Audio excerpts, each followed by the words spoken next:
Good morning, everyone. Good morning, Jack. That's the spirit. Good morning, Jack.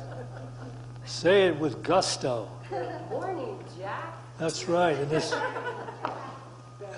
there's a lot for us to recognize that it is a good morning. The sun is shining. Everything's going well. And we're going to have a beautiful day because we're going to carry these beautiful thoughts that we receive here from Syntysche. We're going to carry them into the world. And that's what we are about doing. People want to know, how can I serve? Find me some way I can serve. There's plenty of ways to serve. But one we should always have in mind is serving our consciousness of love, peace, and joy. That way, we're bringing God's will into the world. You're going to love this talk coming up.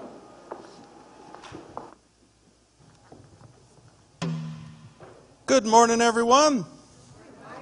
Welcome to Unity of Boulder. Welcome everyone here who's joining us in-house and everyone who's joining us online. We love spending time with you each week, so thank you for joining us, and hope you have a wonderful Sunday. I have a few announcements of upcoming things here at Unity of Boulder, as usual. Today, at 1 p.m., we are going to be having a prayer group training. Our prayer group, they're the people who hang out here after, they're our prayer partners, are the people who hang out after our service who will pray with you if you have something you'd like to pray about or pray for. We're looking for more people to join that group.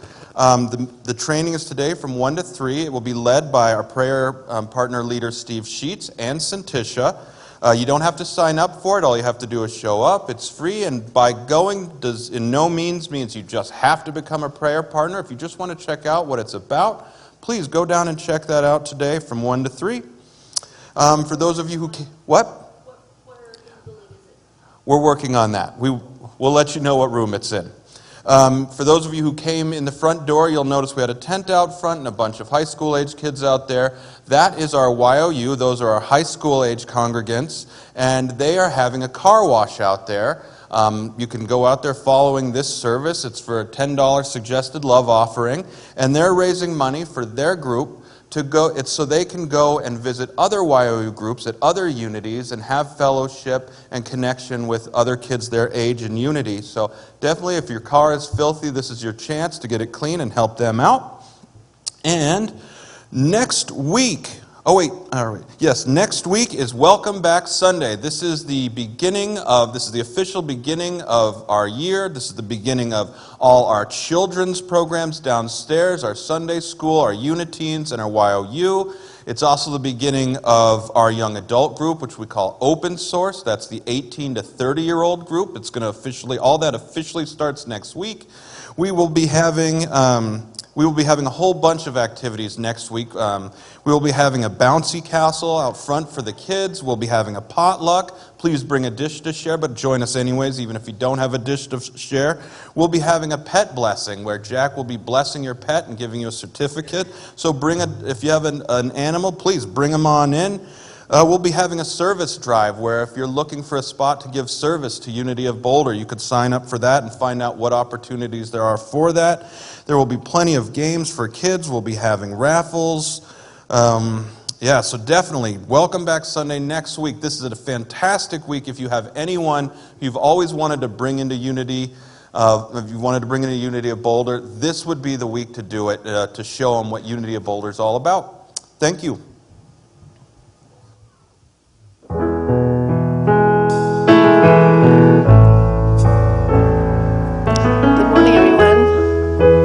Welcome to Unity.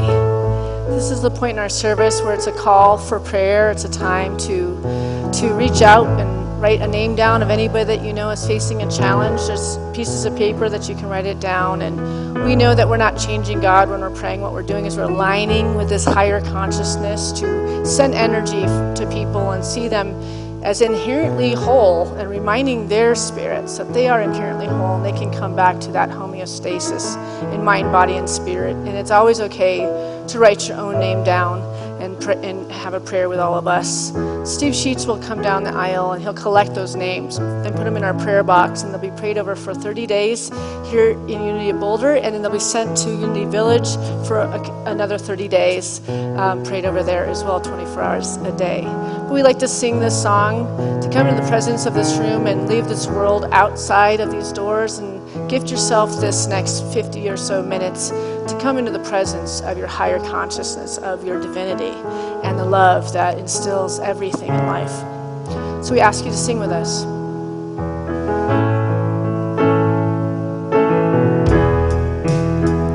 You are the air I breathe. You are the air I breathe. Your holy presence living in me, and I'm grateful for you, and I'm grateful for you. Now you know it, sing it with us. You are the air I breathe. You are the air I breathe. Your holy presence living in me, and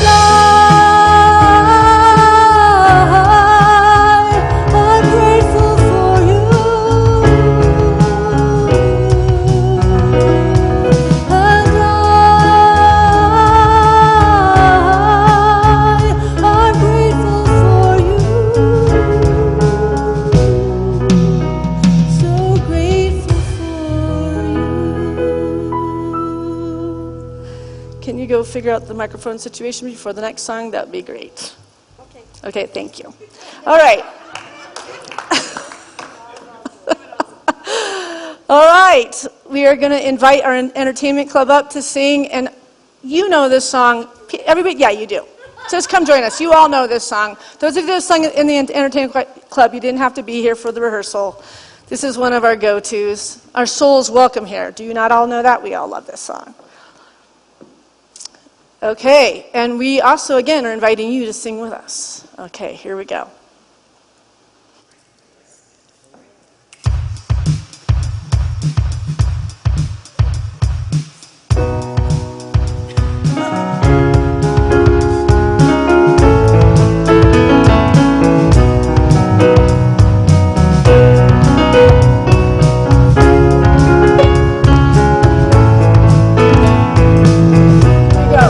I'm in the right place at the right time.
and say, thank you, God, for this beautiful day.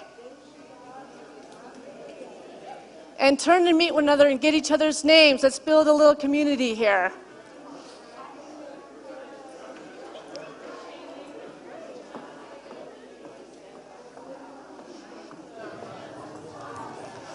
Perfect. It was fun.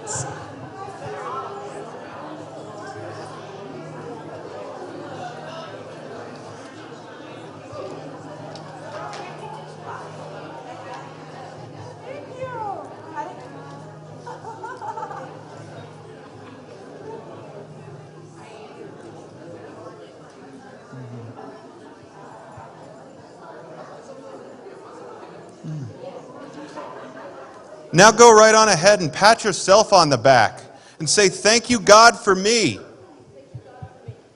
It is absolutely awesome to be thankful for yourself as well.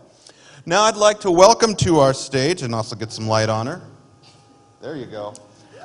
We'd like to welcome to our stage, the first time ever, she is a jazz vocalist, pianist, instructor, and composer, Bonnie Loudermilk, to Unity of Boulder this week. Her mellifluous, clear vocals, unique arrangements, and riveting interpretations of songs we've heard before ensure listeners a captivating, engaging performance. So please welcome for the first time here, Bonnie Loudermilk.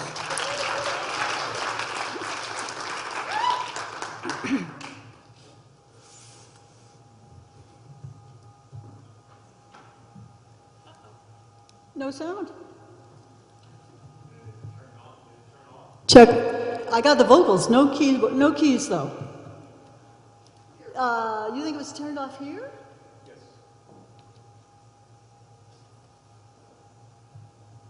Yes, it was. Okay,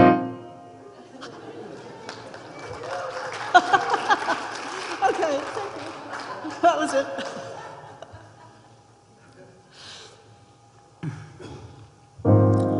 Come gather round, people, wherever you roam,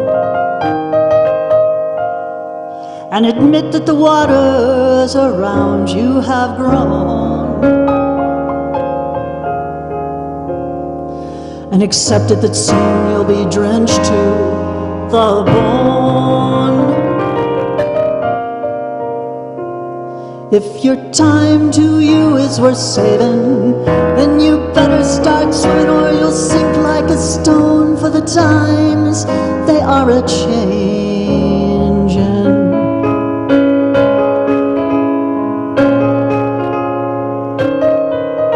Come writers and critics who prophesize with your pen, and keep your eyes wide, the chance won't come again. And don't speak too soon, for the wheel's still in spin. And there's no telling who that it's naming, for the loser now will be later to win, for the times, they are a-changin'.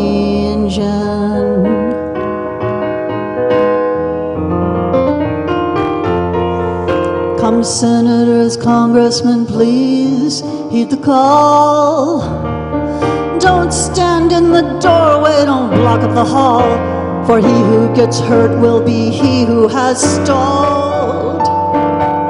There's a battle outside and it's raging, it'll soon shake your windows and rattle your walls, for the times, they are a-changin'.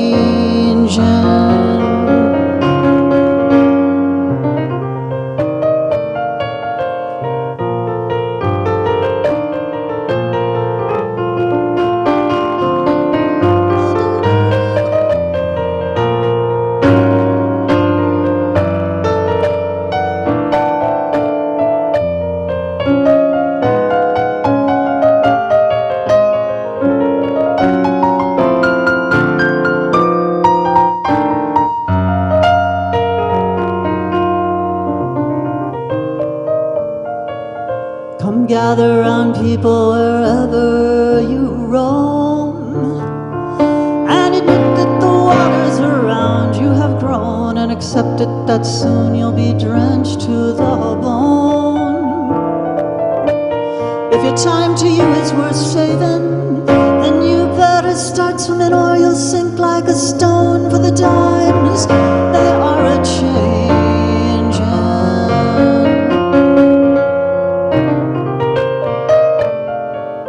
The line it is drawn, the curse it is cast. The slow one now will later be fast, and the present now will later be past. The order is rapidly fading, and the first one now will later be last. For the times, they are a changing.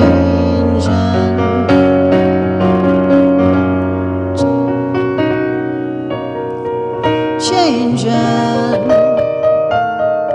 Changing.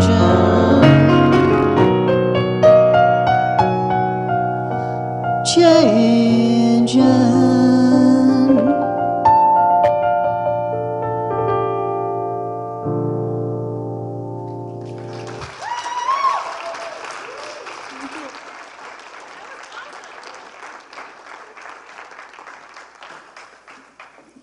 Thank you, Bonnie.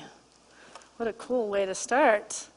We finally get to use our newly donated grand piano, a new black one. So she really is breaking it perfectly. I mean, that was excellent. So much fun. Well, welcome. Today I'm continuing a talk from the last two talks. We've been kind of in a series about what community means and what is called of community, pretty much. Today's talk title is Tending the Sacred Fire, Walking Together into a Thriving Spiritual Future. This is for all people, all paths, all nations. There's a smoke rising, soft, spiraling, sacred. It rises from a fire that has never gone out, even in the darkest nights. It carries the prayers of our ancestors, the songs of the land, and the quiet wisdom of spirit reaching through time. This smoke doesn't ask what tradition you come from. It doesn't care if you pray with words or with silence, with drums or with tears. It calls to every soul longing for connection, renewal, and truth, a return to the circle, a remembering of who we are together. I wanted to share a talk that really focuses towards what I'm seeing as a vision of our future here at Unity. I don't see ourselves as a church, and I think that the pews and this linear way of sitting in the auditorium is not something that really fits with the consciousness that I've been called into this spiritual leadership. I see us more in a circle, in an energy where we're all one. And obviously there's a fire keeper, which would be the role that I have, which keeps that consistency of that spiritual moving in and through the center and staying within that which is being called for this place and the philosophy and the principles and all of that good nature. But, however, I won't say but because that undoes what I just said. However, I know that this is a congregation of leaders. This is not a congregation of followers. We've never, ever had sheep in this place. Everybody is a leader. Everybody comes with their innate abilities to share with this community. And I think that that's what's being called forth for this next phase moving forward, is that we experience that which are the gifts that each and every one of you bring to this beautiful, wonderful, sacred place of ceremony, connection, and community. So today we gather around a symbolic sacred fire together. Let us listen for the wisdom teachers. Let us honor the ancestors. Let us remember that the smoke rising from the symbolic fire carries all of us as one. Indigenous cultures around the world have long held deeply rooted understanding of community and spiritual gathering that align beautifully with the essence of what many call a spiritual center or a church, not as an institution, but as a living sacred circle of belonging.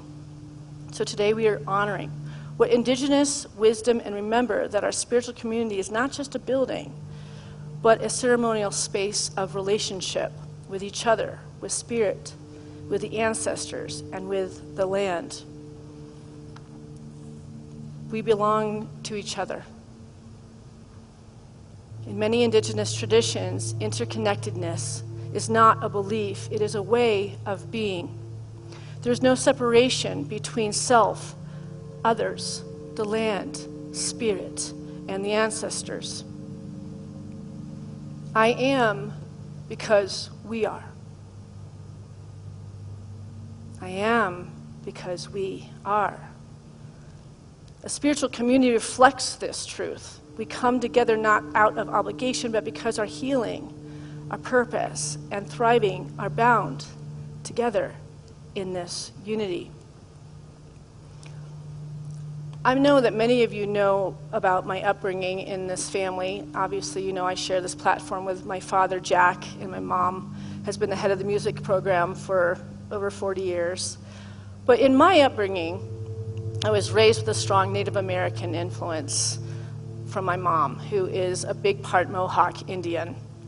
She homeschooled us in an effort to have us learning upon the land, like outdoors, no matter what the weather was, and in nature as much as possible, nurturing an innate respect for the Mother Earth and a love for her children who walk upon her.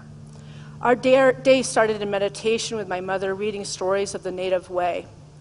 In the picture stories, it had a common theme. Everything is connected. The circle of life. Children are taught that all life is interconnected. Humans, animals, plants, water, air, and spirit. Life moves in circles, not lines, right? Everything that happens affects everything else. This is not just poetic, it's a deep ecological and spiritual truth.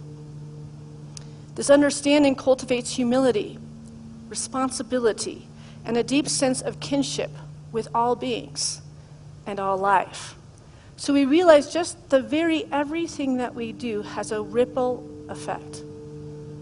It really returns us to being very aware of what we are bringing into our life. What are we sharing in life? What are we, cultivating in our own being? What are we sharing with ourselves so that we're sharing out? Is it light?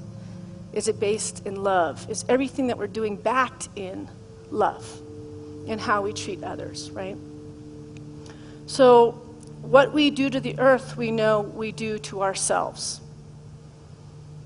What we do to the earth, we do to ourselves. This understanding cultivates humility, responsibility, and a deep sense of kinship with all beings. It's community over individualism. While individuality is honored, children grow up understanding the well-being of the community comes first. Values like sharing, helping elders, caring for the young, and working together are deeply ingrained. Success is not measured by what you have, but by what you give and how well you contribute it to the whole. We honor our elders and listen deeply. Elders are the wisdom keepers, and their words are treated as sacred. Children are taught to listen, not just with their ears, but with their hearts and their intuition. We don't hear that enough, right? We're not taught about our intuition as young children. To listen to your soul, to listen to your heart, to be divinely guided to that which is being called in any given situation. So it's heightened. These children are meditating. They're listening to their heart, and from out the gate, it's just normal to listen to their dreams, to listen to forethought, things that are just being shown, and to listen clearly. So the message they're taught is listen more than you speak. The Creator gave you 2 ears and 1 mouth for a reason. I remember my little kids being in the car and just talking in the back seat. Talking. They're older now, and I miss that. Now that you don't have it, it's just like, it's such a sweet memory. But I remember just being like, good God, could you ever be quiet? Like, look outside and take in with your eyes, listen to the music in the car. Who remembers their children just yapping away? I mean, they just filled space. Oh, you have one still that's doing it, right? She's still small, right? And it's cute, but like if you really think about it, that there's a wisdom. God gave you 2 ears and one mouth for a reason. Listen. And that's good for all of us, too, because when you notice that you're over-talking, you're probably trying to avoid some feeling place in yourself, right? We talk to fill space because we don't want to feel the very essence of what is actually going on within us. That's why we run to be around our closest friends to just deliberate. And sometimes that deliberation is adding to the distortion and the disturbance of our life and actually building on it, instead of bringing a healing to that which is bothering us, which only happens when we're in silence and in that listening for this greater power, this greater love we call God, Spirit, Source, whatever word evokes this connection with this greater something, right? So this is a message that has been coming through in conversations that I've had with my friends that are modern day mystics in my world. They're coming through in my dreams and in spiritual signs that have crossed my path while I've been asking a very big question in my heart. What is being called of us during this time of chaos in this country and in this world? That's been a really big question on my heart. And I wrote this from the different things that people have been sharing with me that we've talked about, to just kind of get a bigger picture of what is being called of us with all of the disturbance of the world while we are spiritual beings walking through it. And every day, every week, the denseness is getting stronger.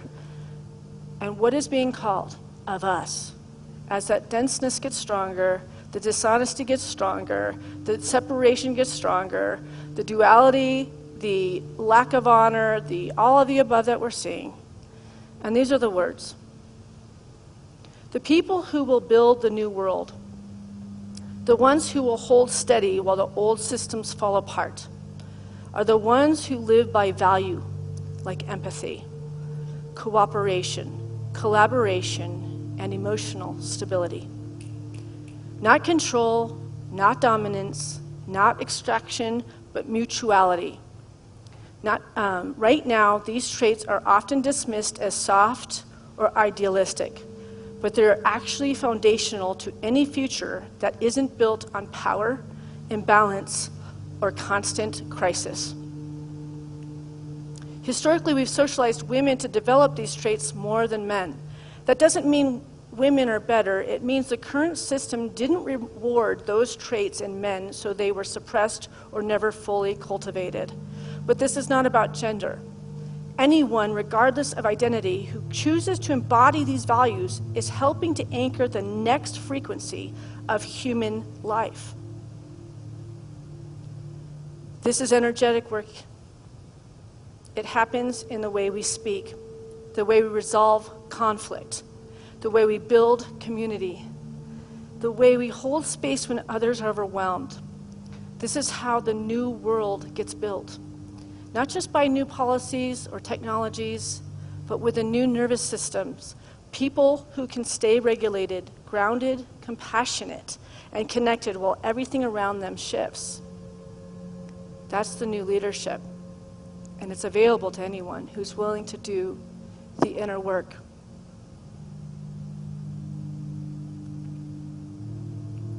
So what do you guys think? Do you think that that might be why this is all going on, to bring us back to this higher consciousness, towards empathy and kindness and honor and love? To see something so distorted in an outer world, to be returned to that which is holy, valuable, and connected? If you really look at any indigenous tribe around the world, it all really comes down to this foundational truth that we are all one. And what we do to another, we do to ourselves. And I guess it's kind of reminding us to go back to that way, right? There's a foundational truth. It's already written out. Honor the four corners: the earth, the fire, the wind. Honor everything. Watch what you're doing when it comes to eating and the plastics that you're buying. look at every single thing that you're doing. What are you contributing to prepare, to protect the very thing that gives us life, which is our mother? There is no life. There is no spirituality. There is no church if we don't take care of the founder. The founder. The anchor, the rock, the bedrock in which we stand on. So indigenous communities often meet in a circle, symbol of equality and shared power. In the circle, no one is above or below, and everyone's voice carries sacred weight. While there is still a fire keeper, a person responsible for maintaining the energetic and ceremonial integrity of the gathering, when our spiritual community reflects this model, where wisdom flows from all directions, we become not hierarchy, but a circle of vision, trust, and shared divine knowing. So I want to recognize all the people that joined us in our first visioning prayer group last Sunday from 10:30 to 10:50, which is taking place on the second and fourth Sunday of the month in the meditation room before the service. And I lead that down there where we're visioning a community where people feel seen, heard, and loved. A community that welcomes you, where there's a sense when they walk in these doors that they're home.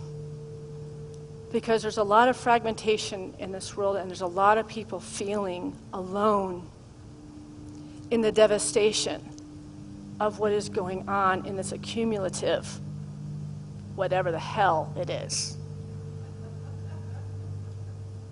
And we're here to part the seas and walk through it together as a community and become stronger because of it, right?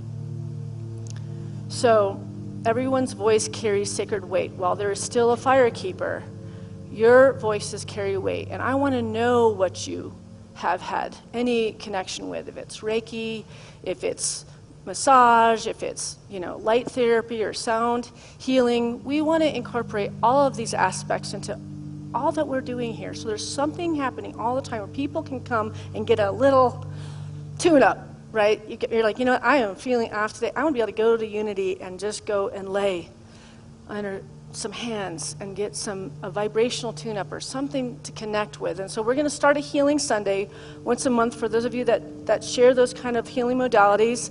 And I'm looking for somebody to oversee that so that everybody can try these healing modalities and possibly support these healers that are a part of this powerful place right here. So I want to thank all of you who showed up last Sunday for our visioning gathering. The Spirit moved through all of us. The ancestors stood with all of us, and new paths are being revealed beneath our feet, obviously in Spirit's timing. So we got evoked. We got some ideas, and together we're writing notes together afterwards, and you left notes for me to read, and they were powerful, extremely helpful, and it made me feel less alone as the fire keeper. It made me realize that you're all in this together, right? You guys are a community, and I'm a part of that, and it feels wonderful. That oneness, that interconnectedness is so needed here. As Jesus taught, and as indigenous wisdom echoes, you don't put new life into old containers. You build a new vessel with your hands, heart, and heightened consciousness. And that is what came up from last week's vision, is there's an old energy that foundationally we have ancestors that sit in these seats, and they're passed on at this point, hundreds of people that were part of this center for the last 40 years that still bless this place. And I can honestly tell you that they are actually sitting in these seats because Norma used to do a Samhain ceremony where they would bring letters to crossover loved ones, and then they would burn them during them. And at one of those Samhain ceremonies, Norma came to the back of the sanctuary when it was completely pitch black, and she took a picture of the sanctuary. And there's literally orbs sitting side by side on every single row. So, it gives me chills just thinking about that picture. I wish we could find it. I don't think we have it still, but it was insane. And underneath it all, there is a love, a vibrational love of many who have been the ones that founded this place and held this place in that love. And so now we're here to take that torch and take it into the vision of the next, of what's being called. So those who sat in prayer last Sunday in the visioning gathering, I asked them all to do a contemplation for 5 minutes in total silence. And when they came out of it, to reflect and write down any vision that they got for Unity Boulder. The visioning is really centered on building this center right here, right? And so we had some people write different things down, and I got to read them, and there was a common thread, and it was really powerful to see how uniquely connected we all are on this journey, how vibrationally we're here. I mean, we are here. We just now have to really, really live it and bring it. And if I can get you guys plugged into the ushering and the Sunday school and the kitchen and have these groups of wonderful, happy people having a wonderful time, greeting everyone, nothing can stop us. It's all so very exciting, and next week is that week, and I have a few open spots of volunteer stuff I need to really fill in this place so that the people can feel seen and loved when they walk in here next Sunday. So I please ask you to visit that table as you leave today. So the world is different now. What people are seeking as rest and spiritual respite looks, feels, smells very different than what it once was. So naturally, we are heeding the call through prayer and meditation, co-creating in consciousness to bring what is to be into the light of understanding and build a rebirthed community from here. Spirituality is lived, not preached. For Indigenous people, spirituality is not confined to ceremony or teachings. It's lived through dance, music, language, food, and the way we walk the land and how we embody it all. So too, a spiritual community comes alive when it becomes experiential, not just words from a pulpit, which is, I know there's a lot of words right here, but a lived practice of sacred expression. I can't believe that picture has a word in the middle of it. Huh? Okay, well, I just didn't catch that. Obviously, I didn't have my glasses on because the picture's this big when I'm looking online. I'll do that next week, all right? All right, so healing happens in community when someone in an Indigenous village is hurting or has lost their way. The people don't exile them. They gather to restore them through ritual, through song, through love. What if your spiritual community became not just a place for worship, but a circle of restoration, a place where we meet each other with grace and not judgment? Unity's co-founder, Charles Filmer, said, "We must learn to let go, to give up, to make room for the things we have prayed for and desired. We must learn to let go, to give up, to make room for." So it's like we have to learn to let go and to give up the old structures, the old thought processes, the old limitations that bind us and create a wall for expansion and new, right? In order for our prayers and our desires to come forth, we have to be willing to eliminate that which is of the old and no longer has a purpose here, and start from the ground up in recognizing what our values are, what our connection with each other is, and how important it is. How do we integrate this higher consciousness in every aspect of our life, not just part of our life, not just when you're at church on Sunday or at the meditation on Wednesday? How do you do it on the morning when you didn't sleep well and there's upset children in the house and you haven't had your coffee yet and everybody's already taking your day away from you and you had a plan and all of a sudden it's like your day just gets away and you have to find the stillness? It's in those moments when you know that you're achieving high consciousness, when you can take a deep breath and recognize everything changes. These little ones will be grown at some point.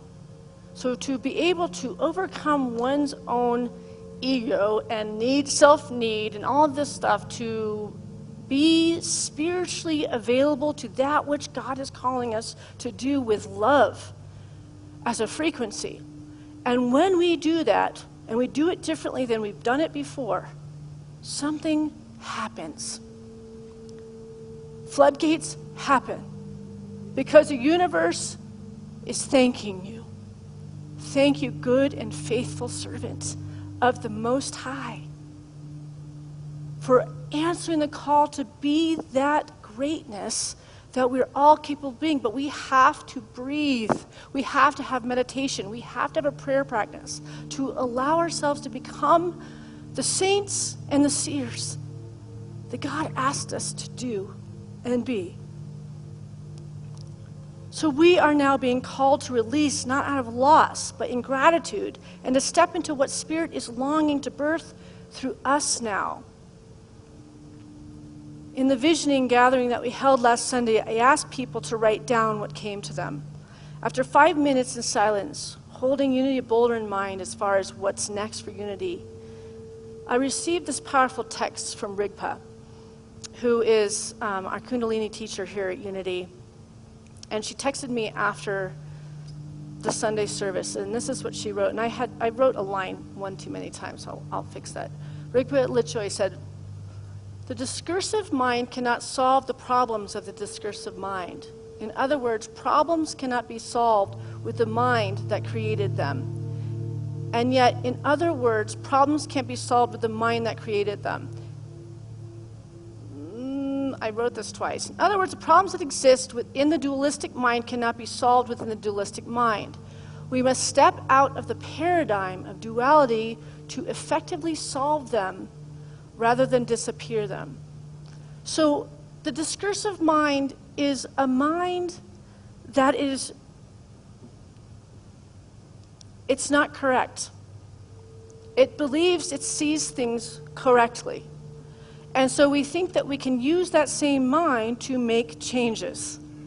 And the truth is that mind has got old theories. It's got old thought processes that have gotten us to this point.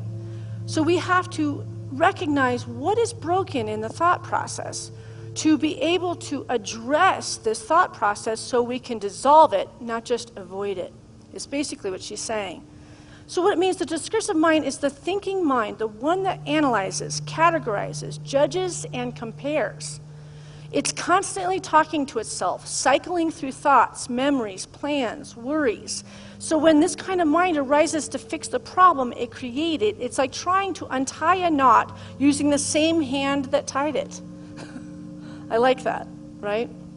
The discursive mind cannot solve the problems of the discursive mind. So what it's asking us is to shift that mind. We can't think our way out of the very things that caused our suffering.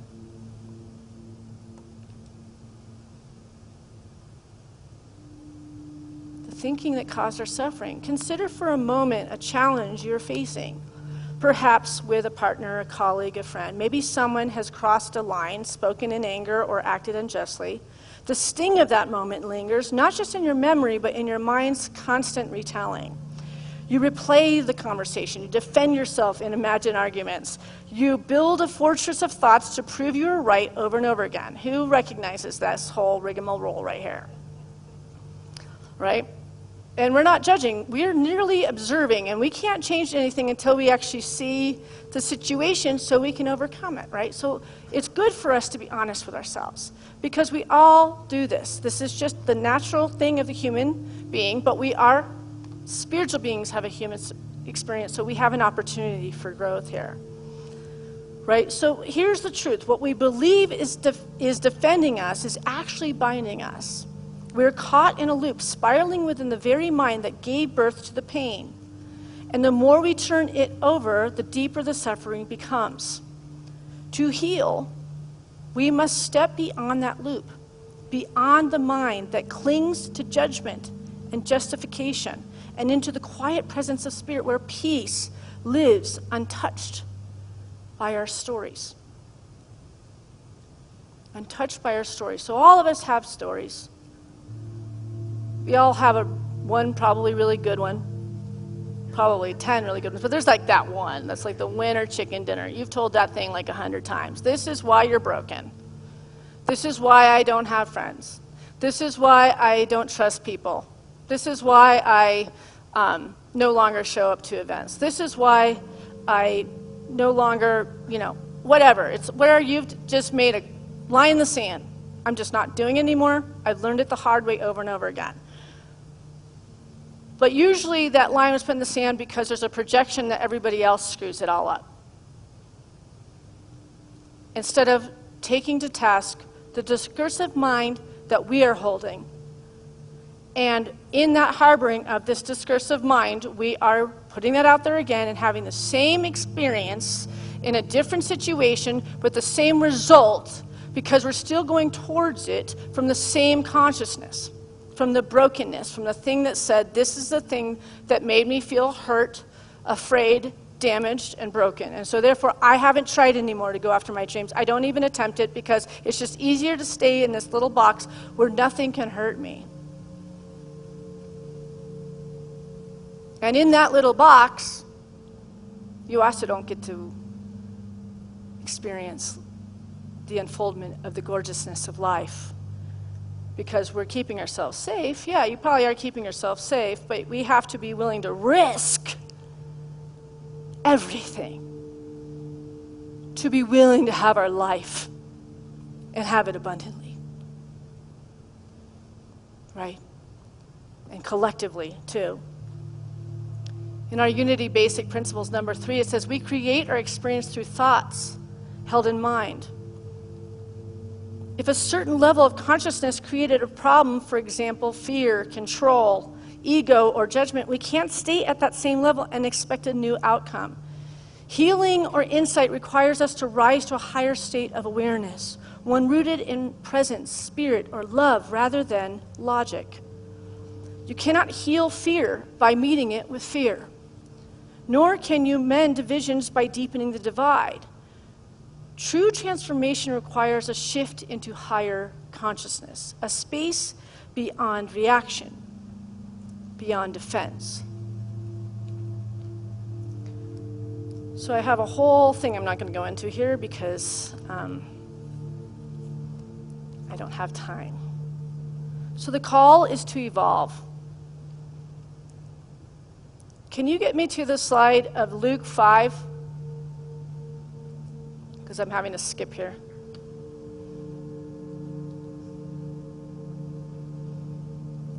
No one puts new wine into old wineskins. New wine must be put into fresh wineskins. I think this could be right there, the affirmation that we're holding on to here at Unity, because it's time now, right? It's anew. And I visualize us sitting in a circle at some point, a room that's big enough for us to at least be in a circle and maybe double circle, but there's a sense of us seeing each other and looking into all the many faces of God when we're here connecting with this divine wisdom, this divine motivation to step out of our comfort zones and become anew so that we may experience anew.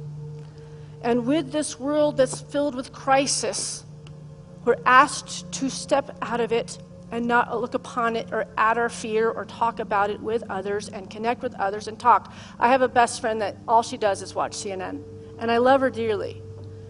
But she's like, oh, you didn't hear? You didn't hear this happened today? You didn't hear? And I'm like, no, I didn't. I understand that I live in a state of prayer, and I'm holding a high guard, a high consciousness for the transformation to happen for this world. I have deep empathy for the wars that are going on. I have deep empathy for the deaths that are happening to children. But in order for me to be of this high energy, to be around co-creators like you so we can try to lift this energy to something that matters, we can't look upon it as much as, we need to know, but then we don't have to constantly re-watch it because we're all empathic and it's breaking us. It's breaking our hearts to see the division and what lies are going on out there. We're called to a consciousness now, together, that is just calling love universally to hold on to each other as we walk through this and we join in marches that are nice and not hurting anybody, but standing up for humanity and the poor and the diversity and the people that are being oppressed against. Because they're our brothers and sisters and we're walking with them. We are called to that now. In a prayerful way. Not to bring, we don't meet it with evil and darkness and war and hurt. We meet it with unconditional love for humanity. And so we thank you all for contributing your energy to wanting to make the difference. We want to be the change we want to see in this world, right?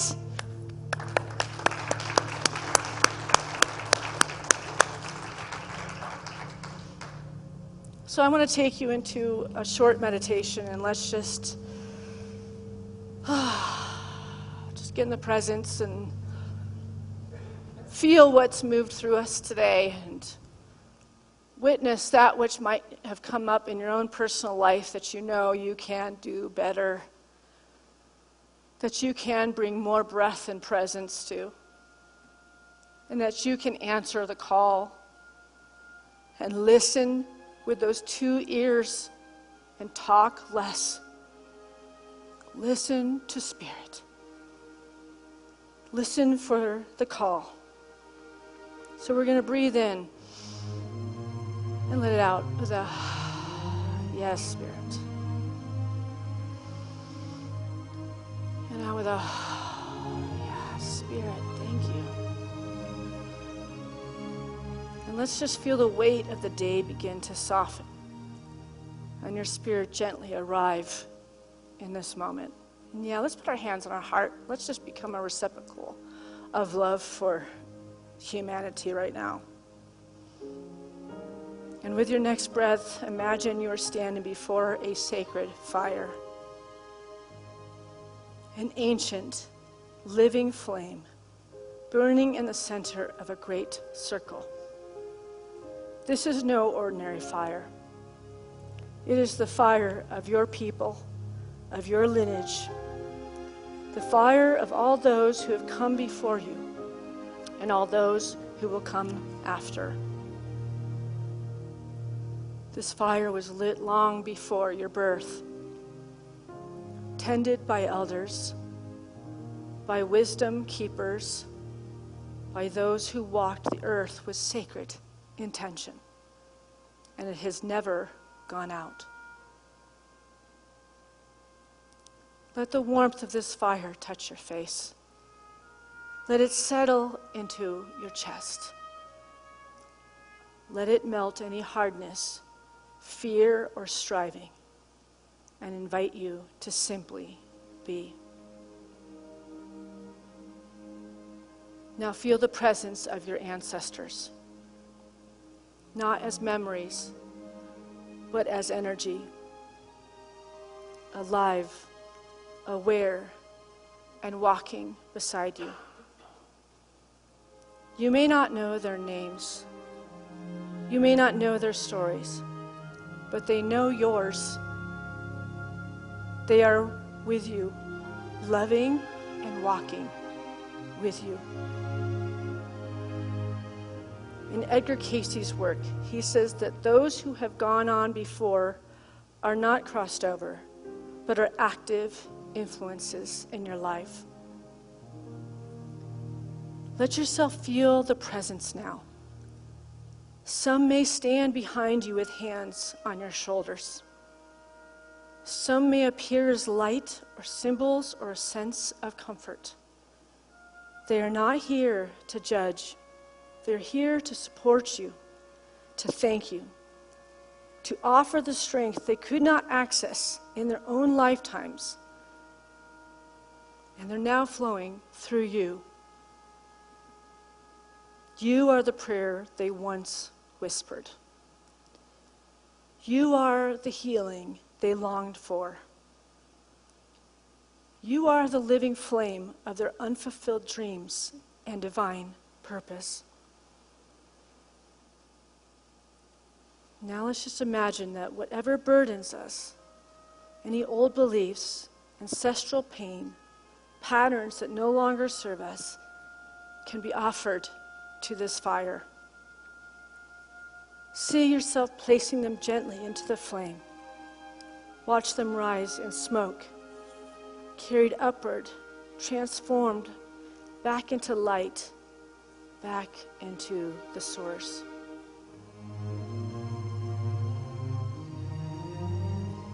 Now we're going to feel the smoke spiraling upward.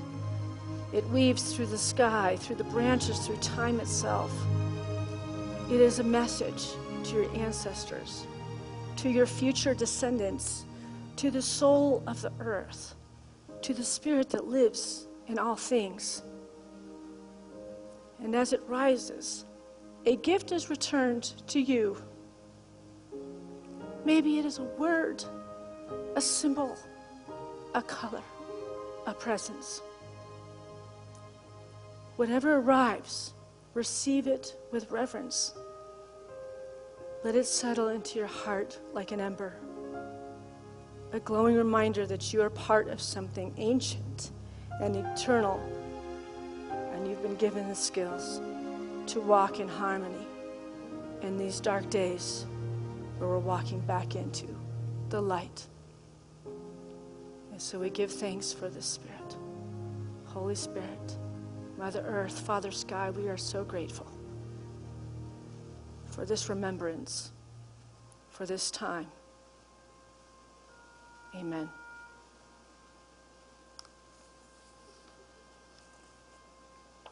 And we'll take an offering for unity now.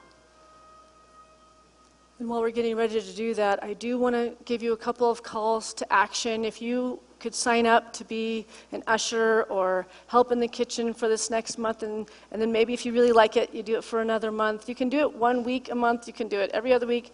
We also, if you all could start to sign up to be recurring tithers so that when you aren't at church, you take care of the church on the Sundays that you're not here, could really, really help the financial planning of this church. Because right now we're really trying to get the finances up to do some wonderful things for the Sunday school, but we need a bigger budget to do so. So if you can sign up to be recurring tithers, you can do that out in the lobby today. And then when you leave, you can take a wood nickel with you, and then that's what you put in the offering basket, so you don't feel like you're not getting that expression in that prayer process of putting something in the offering basket. And for those of you online, you can just click below, and there's a link to tithe to Unity Boulder, and we thank you for joining us online. And we are grateful that you support us while you're watching us out there as well. So let's take our offerings in our hands and bless it with this offering statement. Divine love, through me, blesses and multiplies all that I have, all that I give, and all that I receive, because I give. Amen. And now we have a chance to listen to Bonnie play her incredible music for us.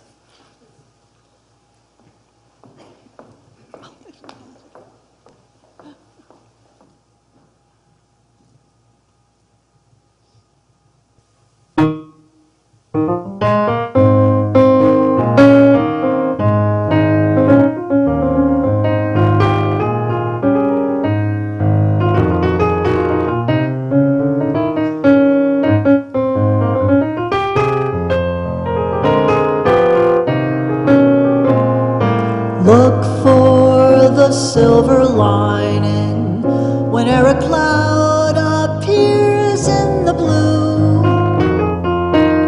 Remember somewhere the sun is shining, and so the right thing to do is make a chant for you. A heart full of joy and gladness will always banish sadness and strife. So always look for the silver lining and try to find the sunny side of life.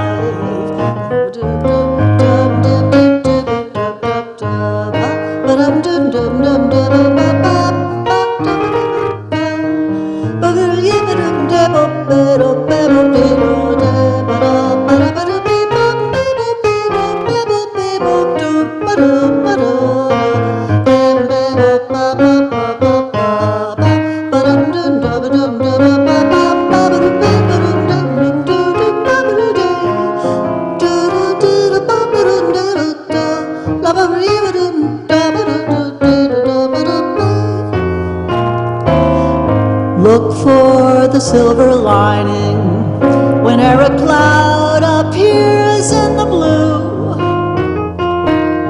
Remember, somewhere the sun is shining, and so the right thing to do is make it shine for you.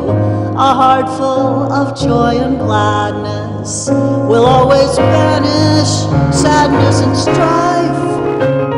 So always look for the silver lining and try to find the sunny side of life. Try to find the sunny side of life.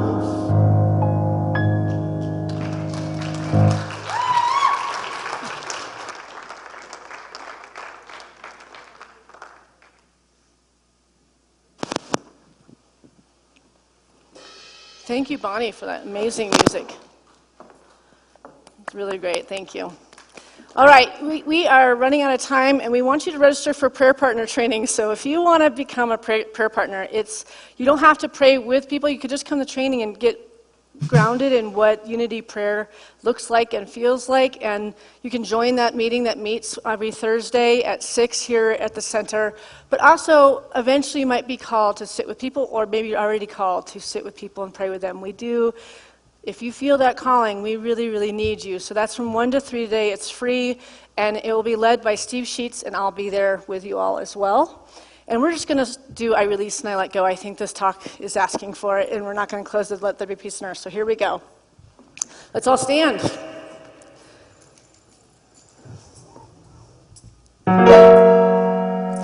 I release and I let go.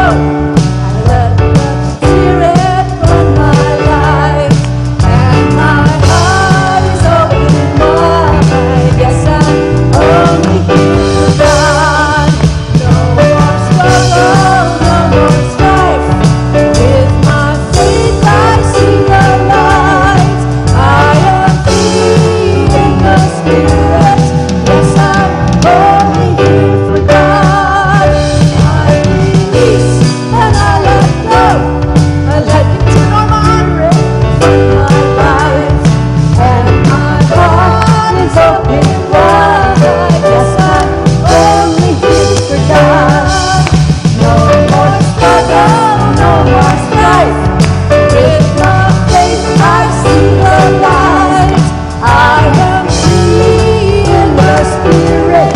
Yes, I'm only here for God. Let's hear you. In the Spirit. There you are. And my heart. You sound awesome. Yes, I'm only here for God. No more struggle, no more strife. With my faith I see the light. I'm free. I am free in the Spirit. Yes, I'm only here for God. Yes, I'm only here for God. Yes, I'm only here for God.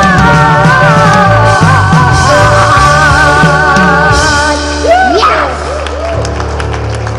There's fellowship over here, food on this side. We also have prayer partners available to you if you're facing a challenge. Just stay seated in your seat, and they'll come to you and pray with you in our beautiful meditation room. Have a gorgeous week.